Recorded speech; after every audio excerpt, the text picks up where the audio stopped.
ரிஷபராசிக்காரங்களுக்கு இது வரைக்கும் தனஸ்தானத்தில் குரு பகவான் இருக்காரு. இப்போ தைரியஸ்தானத்துக்கு வராரு. ஒருத்தர் நம்மள்ட்ட கேட்குறாங்க பாருங்க, உங்களுக்கு காசு வேணுமா, தைரியம் வேணுமா அப்படின்னா எல்லாம் தானே வேணும் வாழ்க்கையில். இப்போ இவங்களுடைய தேடல் என்னன்னு கேட்டிங்கன்னா, ரிஷபராசிக்கு இந்த குரு பகவான் ஒற்றைப்படை ஸ்தானத்தில் வராரு. மூணாவது ஸ்தானத்துக்கு வராருனாலே அது நிறைய பயணங்களை அதிகப்படுத்தி கொடுக்கும். ஃபாரின் ஆப்பர்ச்சுனிட்டி எனக்கு வேணும் அப்படின்னு ஒருத்தர் காத்துக்கிட்டு இருக்காங்க.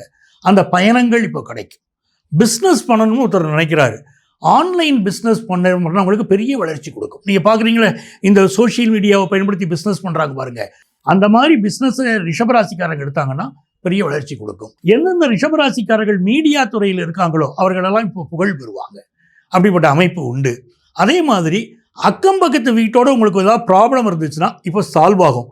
அக்கம் பக்கத்து வீடை வாங்கவே செய்திருவீங்க. சில பேர் பக்கத்து வீடு விலைக்கு வாங்குறதுக்கெல்லாம் இப்போ யோகம் வரும். இப்போ திருமணமாகாத ரிஷபராசிக்காரர்களுக்கு இந்த வருடம் திருமணம் ஆகுமா?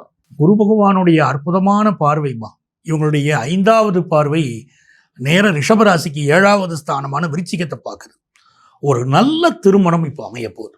ரிஷபராசிக்காரங்க யாரெல்லாம் கல்யாணமே ஆகலை அப்படின்னு கவலையில் இருக்காங்களோ அவங்களுக்கெல்லாம் இப்போ கல்யாண செய்தி வரும். அந்த கல்யாண செய்தி எப்படி இருக்குன்னா, தரமான வரன் அமையும். ஏதோ ஒரு வரன் அமைஞ்சிருச்சு. பல பேர் பார்த்தீங்கன்னா வாழ்க்கை அமைஞ்சதுனால ஏன்டா கல்யாணம் பண்ணிக்கணும்னு கவலைப்படுறாங்க பாருங்க.